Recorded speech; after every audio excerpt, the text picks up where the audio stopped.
अगली खबर में बात करेंगे दिल्ली की। दिल्ली एनसीआर के चर्चित बिल्डर जेपी ग्रुप के एमडी मनोज गौड़ को ईडी ने गिरफ्तार किया है।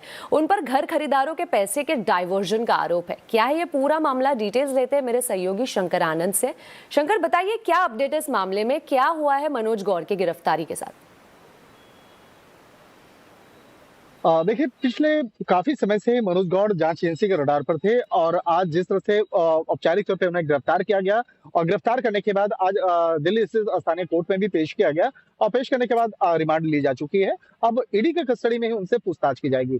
जिस तरह से मनोज गौड़ की पे लगे आरोप की बात करें तो कई ऐसे बिल्डर ग्रुप जो थे बाकायदा उनके द्वारा जिस तरह से तकरीबन 12,000 करोड़ का जो एक फंड है उसको डाइवर्ट करने का जो आरोप लगा था, ये आरोप अपने आप में बेहद गंभीर था, क्योंकि जो होम बायर्स है, जो एक उनका जो सपना होता है, उस सपनों को चकनाचूर करने का काम मनोज गौड़ और उनकी संस्था और उनके कई साथियों के द्वारा किया गया।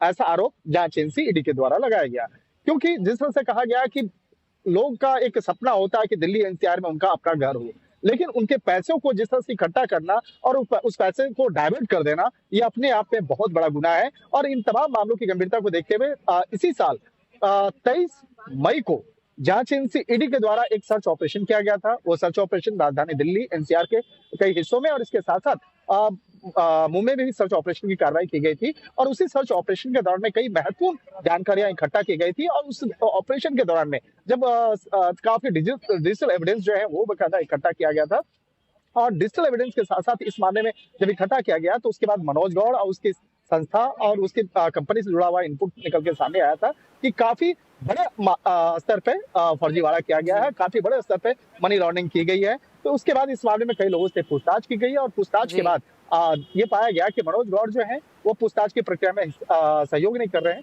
लिहाजा उनको गिरफ्तार कर लिया गया है। जी।